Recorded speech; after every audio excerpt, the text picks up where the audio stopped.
وقل رب أدخلني مدخل صدق وأخرجني مخرج صدق واجعل لي من لدنك سلطانا نصيرا.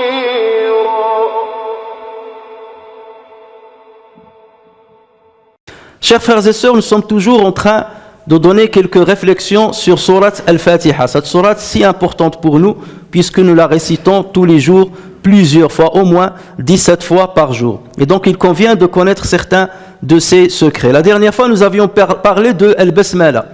On a cité bien entendu la divergence entre les savants, entre ceux qui la considèrent comme le premier verset de Al-Fatiha et ceux qui ne la considèrent comme seulement un intercalaire ou une introduction pour le début de Al-Fatiha. Mais peu importe, on reviendra à Al-Basmala une autre fois parce qu'on a expliqué seulement Bismillahi, mais on ne s'est pas arrêté sur Ar-Rahman Ar-Rahim puisqu'on va y revenir dans le deuxième verset de Surat Al-Fatiha. Commençons d'abord par le premier verset selon une partie des savants et deuxième verset selon d'autres. Alhamdulillahi Rabbi al-Alamin. Louange à Allah, le Seigneur de l'univers ou le Seigneur des mondes. Al-Hamd, quelle est la définition de l'Hamd? Al-Hamd, c'est la louange sur ce qui est beau, ou les louanges qu'on exprime en faveur de ce qui est beau, ou de celui qui se comporte envers toi avec bonté. Voilà ce que veut dire Al-Hamd. Et ici dans ce verset, qui exprime l'Hamd? Lorsqu'on dit Alhamdulillah, louange à Dieu, qui est en train de parler ici? Est-ce que c'est nous ou est-ce que c'est Allah Azza wa Jal? C'est Allah Azza wa Jal qui est en train de faire des louanges à lui-même. Et c'est pour cela qu'il a commencé par cette phrase avec le substantif Alhamdu, Alhamdu. Mais par là, Allah Azza wa Jal est en train de nous enseigner la meilleure manière par laquelle on peut faire des éloges à Allah Azza wa Jal, on peut faire des compliments à Allah Azza wa Jal, on peut faire des louanges à Allah Azza wa Jal. La meilleure expression, c'est de dire Alhamdulillah. C'est beaucoup mieux que de dire Ahmadullah, je fais des louanges à Dieu. Donc il faut parler avec le substantif Alhamdu, louange. C'est mieux que de dire Ashkurullah, je remercie Allah, ou bien les remerciements sont à l'endroit de Allah.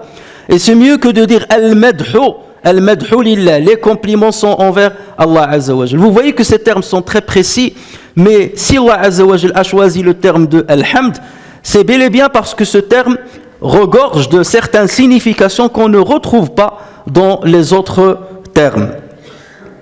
La première chose, c'est que Al-Hamd, on ne peut le dire, les louanges, Al-Hamd, on ne peut les dire qu'à quelqu'un qui est vivant. On ne peut pas le dire à quelqu'un qui est inanimé, qui est mort. En revanche, al-madh, les éloges, al-madh, tu peux les exprimer à l'endroit de ce qui est vivant comme à l'endroit de ce qui est mort. Tu fais des éloges sur une pierre précieuse, par exemple. Tu fais des éloges sur une pierre précieuse. Elle est brillante, elle a de belles couleurs, il est illuminé, il est ceci, il a une belle forme. Donc ce sont des éloges envers un objet qui est inanimé, qui est mort. En revanche, tu fais pas le madh. Tu ne fais pas le med al-hamd, tu ne fais pas al-hamd des louanges à un objet inanimé. Tu ne le fais que pour quelqu'un qui est vivant.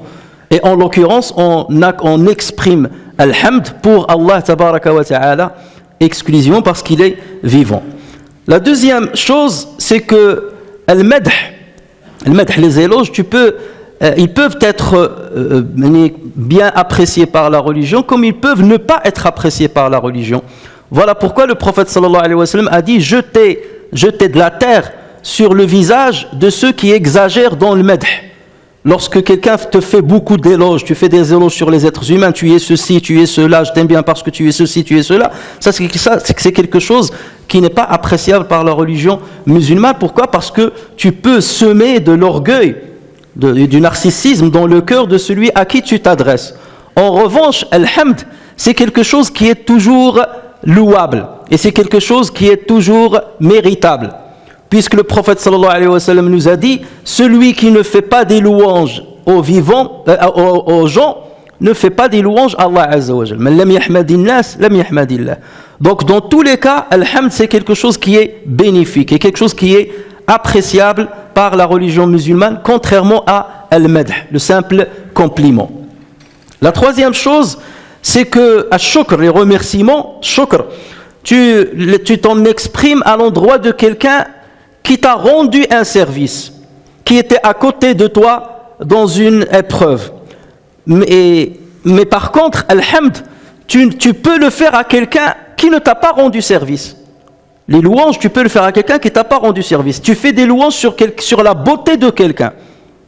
Tu fais des louanges sur le courage de quelqu'un. Même si cette beauté et ce courage-là ne t'ont servi en rien. Mais tu peux lui faire des louanges. En revanche, le remerciement, tu ne les exprimes qu'à l'endroit de quelqu'un qui t'a rendu un service, donner quelque chose ou qui était à côté de toi pendant un moment bien déterminé de ta vie. Et c'est pour cela que le hamd, nous on exprime le hamd à l'endroit d'Allah Azza wa Jal, pas forcément que pour le bien qu'il nous a donné, bien que ces biens sont incommensurables, mais on le fait aussi pour son entité, et on le fait pour ses attributs, pour ses sifat, parce qu'il est le miséricordieux, parce qu'il est le très miséricordieux, le tout miséricordieux, on reviendra à cela. Donc on fait des louanges à Allah Azza wa Jal pour ses attributs, même si on n'a pas été touché par ses attributs. Parce que ces attributs, il les a eus depuis toujours, avant même qu'on existe. Ni nous, êtres humains, ni les anges, ni les djinns. Autrement dit, avant qu'il n'y ait des créatures qui sont capables de faire des louanges à Allah Azza wa Jal méritait les louanges. Avant de créer ceux qui peuvent le louer, il méritait les louanges pour ce qu'il est, pour ses attributs et pour ce qu'il fait. Et voilà la différence donc entre al-hamd d'un côté et shukr et al-madh de l'autre côté. Donc on voit bien que Allah Azza wa Jalla, lorsqu'il a choisi alhamdulillah, c'est parce que ce terme-là, bien précis, a un sens qui est très important et regorge de plusieurs nuances qu'on ne retrouve pas dans les autres synonymes. Chers frères et sœurs, Allah tabaraka wa ta'ala, comme on a dit, il mérite les louanges pour ce qu'il est, il mérite les louanges pour son entité, il mérite les louanges pour ses attributs, il mérite les louanges pour ses actes. Allah Azza wa Jal mérite les louanges avant de nous avoir créés. Lorsque quelqu'un te rend un service, selon ce service-là, lorsqu'il est très important, tu essaies de trouver les mots par lesquels tu vas exprimer la reconnaissance que tu lui dois. Et imagine, il t'a rendu un petit service, tu vas dire Barakallahu fik, merci, je suis vraiment très reconnaissant. Après, suppose que tu étais dans une épreuve immense, une épreuve insupportable, et il t'a rendu service pour te faire extirper de cette épreuve. Et tu essayes de lui exprimer ce que tu veux lui exprimer, ce que tu ressens vis-à-vis de lui. Donc tu vas chercher le premier mot, le deuxième mot, la première phrase, la deuxième phrase, la troisième phrase. Arrive un moment où tu lui dis les mots me manquent pour exprimer la reconnaissance que je te dois, pour exprimer l'estime que je te dois. Je ne trouve pas les mots. Mon vocabulaire est limité. Imaginez qu'Allah Azza wa Jalla ne nous a pas appris comment lui faire des louanges. Il ne nous a pas appris cette phrase. Alhamdulillah. Et elle nous paraît simple cette phrase-là. Alhamdulillah, oui, on la connaît tous. Mais il faut voir ses secrets. C'est une bénédiction de la part d'Allah Azza wa Jalla de nous avoir donné cette phrase. Il nous a dit, voici la phrase, la meilleure phrase avec laquelle vous pouvez me louer. Vous pouvez trouver un musulman qui est très reconnaissant vis-à-vis d'Allah Azza wa Jalla, qui est très lié à Allah Azza wa Jalla, qui a un amour incommensurable à l'endroit d'Allah Azza wa Jalla. Mais le pauvre, parce qu'il est ignorant, il n'a pas les mots pour exprimer sa reconnaissance. Il n'a pas les mots, il ne trouve pas les mots. Et vous trouvez à côté de lui quelqu'un qui est vide, son cœur est vide d'Allah Azza wa Jalla. Mais c'est quelqu'un qui a appris dans les livres. C'est quelqu'un qui sait parler, qui a le sens de la rhétorique. Et là, il va exprimer les louanges avec des beaux mots. Dans l'apparence, tu vas dire que c'est la deuxième personne qui est meilleure que la première. Alors que tu sais que pertinemment, si tu vois le cœur de chacun, celui qui est meilleur, c'est le premier par rapport au deuxième. Mais le problème, c'est que le premier n'a pas les expressions. Il n'a pas les mots pour exprimer ce qu'il ressent à l'endroit d'Allah Azza wa Jalla. Alors que l'autre a trouvé les mots. Il a trouvé les mots, mais il n'a pas trouvé Allah Azza wa Jalla. Et l'autre a trouvé Allah, mais il n'a pas trouvé les mots. Et voilà pourquoi Allah Azza wa Jalla nous a donné cette phrase. Voici la phrase avec laquelle vous me faites des louanges. Alhamdulillah. Je l'apprends à tout le monde. Ce n'est un secret pour personne. Elle est entre les mains de l'ignorant, débutant, et il est entre les mains du savant qui a traversé énormément de chemin vers Allah Azza wa Jal. S'il est bien entendu sincère. Tu peux faire des louanges extraordinaires à Allah Azza wa Jal par ostentation. Tu ne cherches pas la face d'Allah Azza wa Jal. Et l'autre, il dit Alhamdulillah, mais son cœur est rempli par Allah Azza wa Jal et il sera meilleur que toi, avec cette phrase même. Alors que toi, tu as dit 40 000 phrases et ils te serviront à rien parce que ton cœur est vide. Voilà pourquoi nous devons remercier Allah Azza wa Jal de nous avoir permis de lui faire les louanges avec cette phrase-là, qui nous a dévoilé ce secret, cette phrase-là par laquelle on s'adresse à lui. Tu trouves des gens qui sont en train de faire la prière, tous, et ils récitent tous le Fatiha. Le premier, Alhamdulillahi Rabbil Alamin, louange à Allah, le Seigneur de l'univers. Alors que son esprit, il est avec son commerce, avec l'argent qu'il a gagné, l'argent qu'il a perdu, avec le travail qu'il n'a pas trouvé. L'esprit est ailleurs. Et lui, il dit Alhamdulillahi Rabbil Alamin. À côté de lui, l'autre, il dit Alhamdulillahi Rabbil Alamin. Alors qu'il maudit le destin dans lequel il est. Pourquoi je suis pauvre? Pourquoi les autres bénéficient de grandes largesses et pas moi? Pourquoi les autres ont et moi, je suis démuni? Et pourtant, il dit Alhamdulillahi Rabbil Alamin. Son cœur n'est pas pareil que le premier.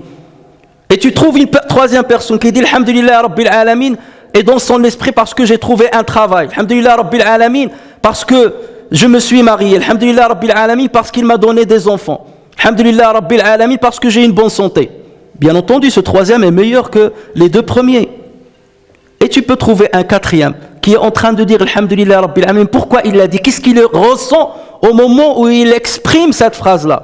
Il dit Alhamdulillahi Rabbil Alamin de m'avoir basculé du néant vers l'existant, de m'avoir fait une de ses créatures, de m'avoir octroyé ce dont j'ai besoin depuis ma création, depuis le premier jour où je suis sorti dans ce monde jusqu'à ce moment où je suis debout. Alhamdulillah qu'il m'a guidé pour que je sois musulman. Alhamdulillah qu'il m'a guidé pour que je les découvre. Parce qu'il se peut que une pierre, peut-être elle ne découvre pas ce qui est Allah Azza wa Jal. Alhamdulillah qu'il m'a donné cette intelligence pour essayer d'estimer la grandeur de ce Seigneur. Et forcément ce quatrième-là est différent des trois autres. Donc la même parole, mais avec des cœurs différents. Et Allah Azza wa Jal va rétribuer et récompenser selon ce que tu as dans le cœur, même si vous êtes tous les quatre exprimés de la même manière. Mais pourquoi Allah Azza wa Jal vous a fait ou vous a obligé à vous exprimer de la même manière? Parce que lui, il mérite les louanges. Même si vous avez une carence dans vos louanges, dans ce que vous ressentez, mais la phrase est complète. La phrase est complète, même s'il y a une carence dans ce que vous ressentez. Les quatre sont différents, mais la parole est la même parce qu'Allah Azza wa Jal mérite les louanges. Il les mérite avant d'avoir créé l'être humain et après l'avoir créé, en ayant donné à certains et en ayant retranché à d'autres. Il mérite les louanges. Et nous devons remercier Allah Azza wa Jal pour ce bienfait. Et regardez le prophète sallallahu alayhi wa sallam, c'était le meilleur de nous au niveau de sa foi, au niveau de sa crainte, au niveau de ses belles paroles, de sa rhétorique. Le prophète sallallahu alayhi wa sallam, il n'y avait pas mieux qui pouvait s'exprimer que lui. Et malgré cela, qu'est-ce qu'il disait en s'adressant à Allah Azza wa Jal? Allahumma inni la uhsi thana'an alayk, anta kama athnayta ala nafsik.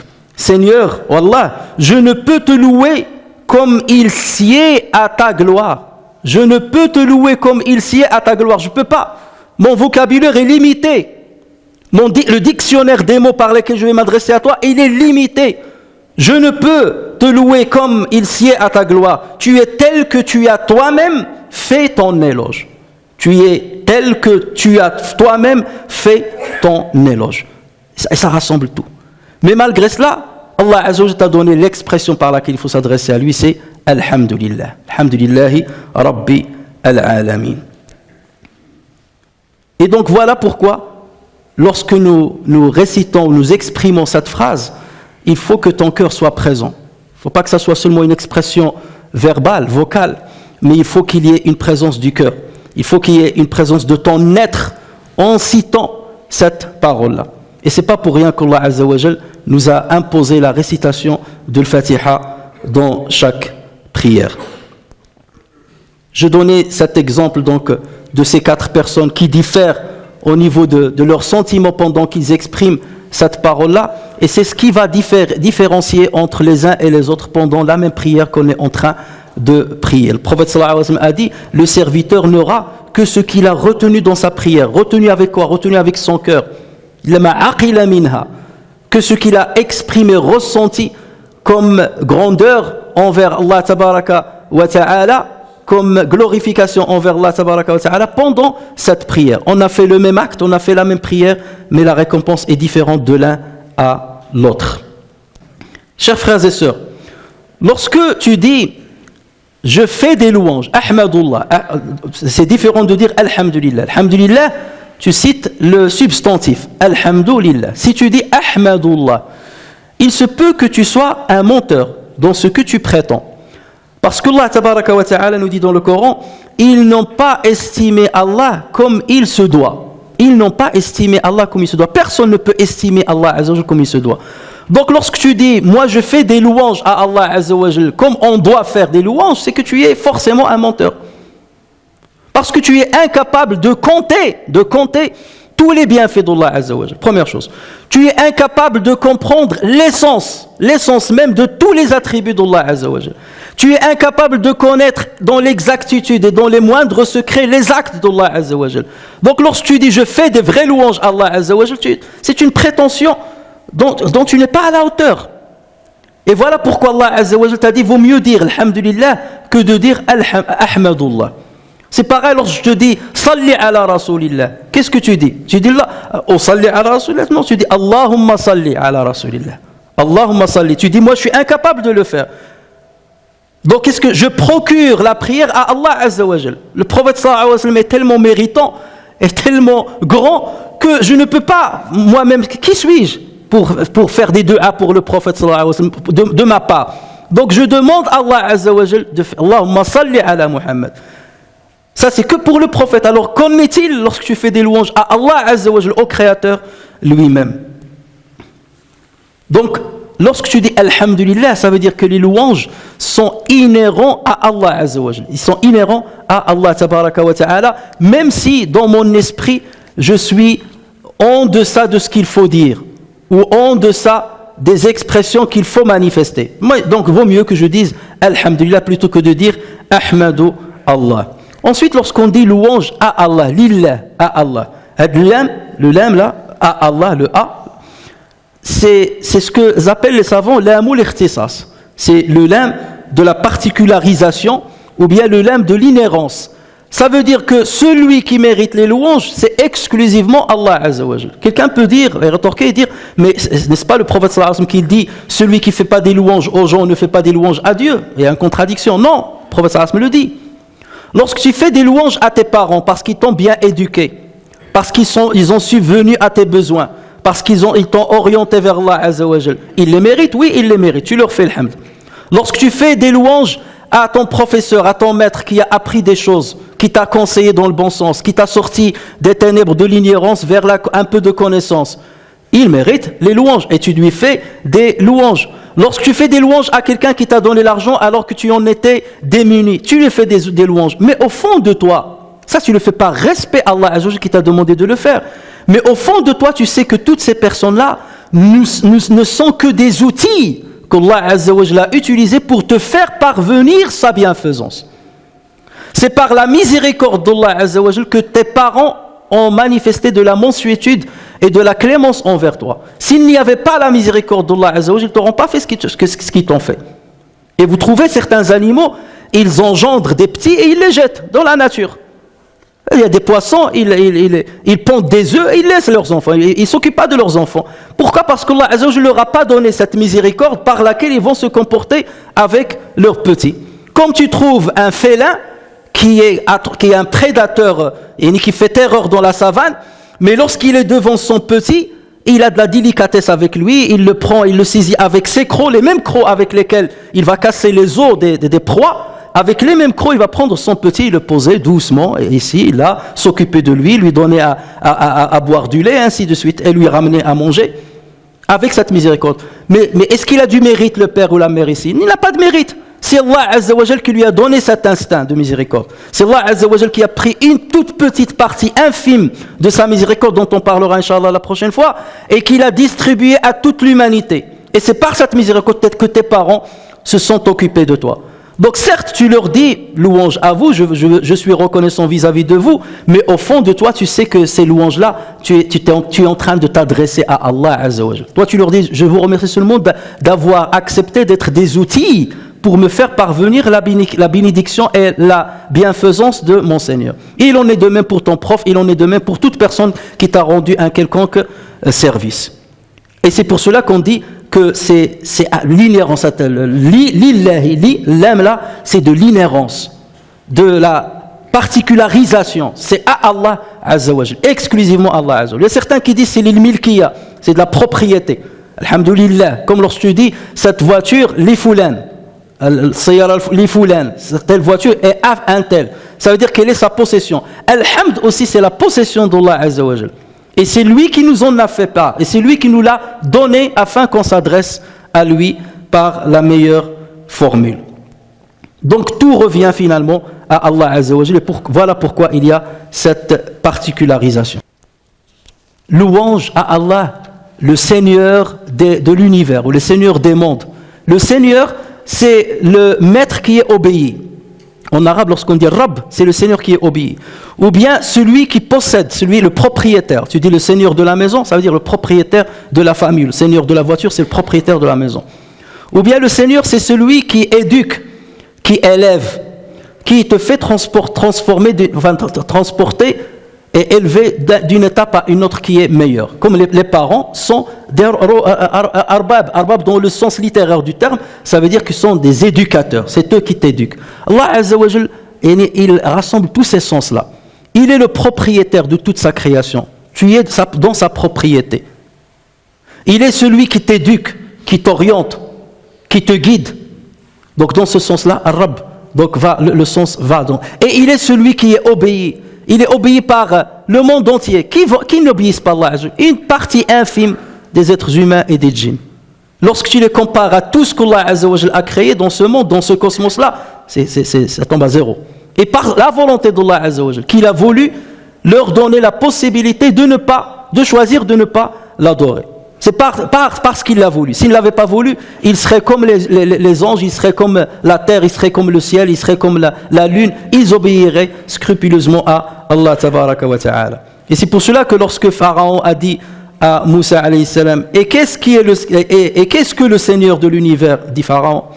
Le Seigneur des cieux et de la terre, et de ce qui existe entre eux, dit Moïse, si seulement vous pourriez en être convaincus.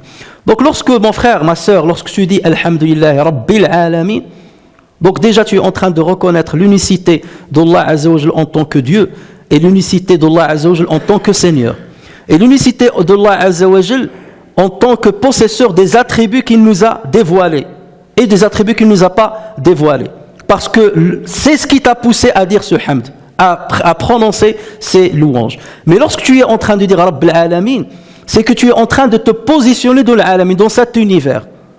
Et lorsque tu te positionnes dans cet univers, tu deviens insignifiant, inexistant. Qui es-tu? 1m80, 2 mètres, 120 kilos, 200 kilos. Yallah.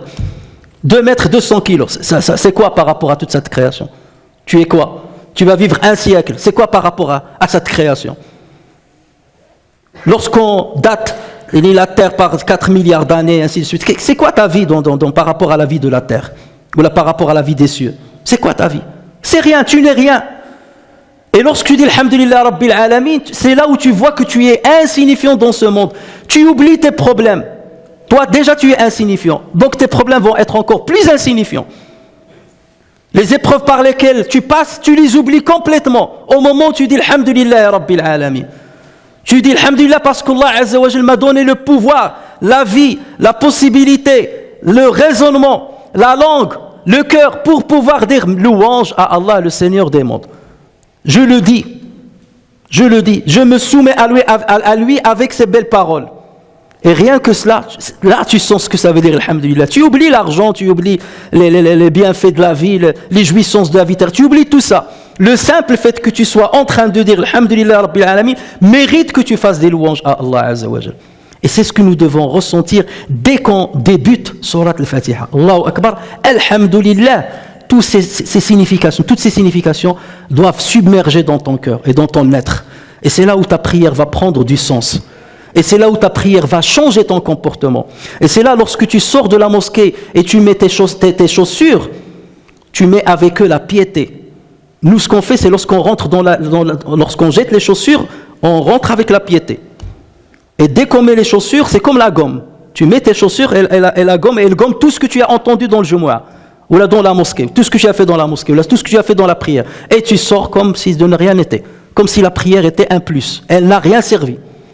Alors que lorsque tu comprends le sens, rien que de ce que tu récites, sans parler de ce que tu vas dire lorsque tu es dans la génuflexion, lorsque tu es dans la prosternation, c'est là où la prière va te transformer en un adorateur méritant, en un adorateur qui a compris le sens des secrets de la prière et qui a compris la valeur de la prière et qui a donné à la prière sa juste valeur.